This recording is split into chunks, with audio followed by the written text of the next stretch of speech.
It may seem extraordinary that Jane Austen should have written so little during the years that elapsed between leaving Steventon and settling at Chawton, especially when this cessation from work is contrasted with her literary activity both before and after that period. It might rather have been expected that fresh scenes and new acquaintance would have called forth her powers, while the quiet life which the family led both at Bath and Southampton must have afforded abundant leisure for composition. But so it was that nothing which I know of, certainly nothing which the public have seen, was completed in either of those places. I can only state the fact without assigning any cause for it, but as soon as she was fixed in her second home, she resumed the habits of composition which had been formed in her first and continued them to the end of her life. The first year of her residence at Chawton seems to have been devoted to revising and preparing for the press Sense and Sensibility and Pride and Prejudice. But between February 1811 and August 1816, she began and completed Mansfield Park, Emma, and Persuasion, so that the last 5 years of her life produced the same number of novels with those which had been written in her early youth. How she was able to effect all this is surprising, for she had no separate study to retire to, and most of the work must have been done in the general sitting room, subject to all kinds of casual interruptions. She was careful that her occupation should not be suspected by servants or visitors, or any persons beyond her own family party. She wrote upon small sheets of paper, which could easily be put away or covered with a piece of blotting paper. There was, however, between the front door and the offices, a swing door which creaked when it was opened. But she objected to having this little inconvenience remedied, because it gave her notice when anyone was coming. She was not, however, troubled with companions like her own Mrs. Allen in Northanger Abbey, whose vacancy of mind and incapacity for thinking were such that, as she never talked a great deal, so she could never be entirely silent, and therefore, while she sat at work, if she lost her needle or broke her thread or saw a speck of dirt on her gown, she must observe it, whether there were anyone at leisure to answer her or not. In that well-occupied female party there must have been many precious hours of silence during which the pen was busy at the little mahogany writing desk, while Fanny Price or Emma Woodhouse or Anne Elliot was growing into beauty and interest. I have no doubt that I and my sisters and cousins in our visits to Chawton frequently disturbed this mystic process without having any idea of the mischief that we were doing. Certainly we never should have guessed it by any signs of impatience or irritability in the writer, as so much had been previously prepared. When once she began to publish, her works came out in quick succession. Sense and Sensibility was published in 1811, Pride and Prejudice at the beginning of 1813, Mansfield Park in 1814, Emma early in the beginning of 1816. Northanger Abbey and Persuasion did not appear until after her death in 1818.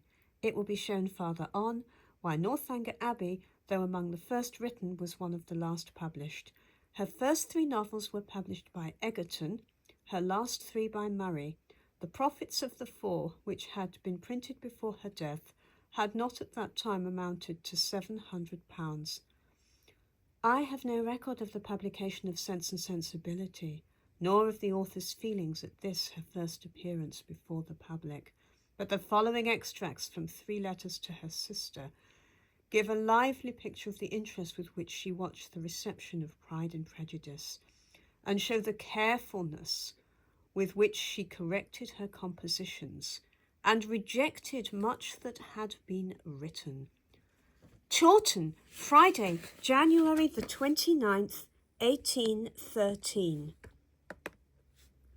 I hope you receive my little parcel by J. Bond on Wednesday evening, my dear Cassandra, and that you will be ready to hear from me again on Sunday, for I feel that I must write to you today.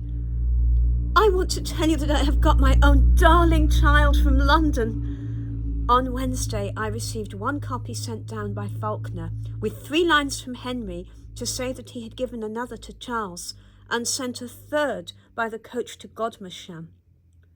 The advertisement is in our paper today for the first time. 18 shillings. He shall ask £1 1 for my next 2, and £1 8 for my stupidest of all. Miss B dined with us on the very day of the book's coming, and in the evening we fairly set at it, read half the first volume to her, prefacing that, having intelligence from Henry that such a work would soon appear, we had desired him to send it whenever it came out, and I believe it passed with her unsuspected. She was amused, poor soul. That she could not help, you know, with 2 such people to lead the way. But she really does seem to admire Elizabeth. I must confess that I think her as delightful a creature as ever appeared in print. And how I shall be able to tolerate those who do not like her, at least I do not know. There are a few typical errors, and a said he or a said she would sometimes make the dialogue more immediately clear. But I do not write for such dull elves as have not a great deal of ingenuity themselves. The 2nd volume is shorter than I could wish, but the difference is not so much in reality as in look, there being a larger proportion of narrative in that part. I have lopped and cropped so successfully, however, that I imagine it must be rather shorter than Sense and Sensibility altogether. Now I will try and write of something else. Chawton, Thursday, February the 4th, 1813. My dear Cassandra, your letter was truly welcome, and I am much obliged to you for all your praise. It came at a right time, for I had had some fits of disgust. Our 2nd evening's reading to Miss B had not pleased me so well, but I believe something must be attributed to my mother's too rapid way of getting on. Though she perfectly understands the characters herself, she cannot speak as they ought. Upon the whole, however, I am quite vain enough and well satisfied enough. The work is rather too light and bright and sparkling. It wants shade. It wants to be stretched out here and there with a long chapter of sense, or if it could be had. If not, of solemn, specious nonsense about something unconnected with the story, an essay on writing, a critique on Walter Scott, or the history of Bonaparte, or something that would form a contrast and bring the reader with increased delight to the playfulness and epigrammatism of the general style. The greatest blunder in the writing that I have met with is in page 220, verse 3, where 2 speeches are made into one. There might as well be no suppers at Longbourn, but I suppose it was the remains of Mrs. Bennet's old Meryton habits.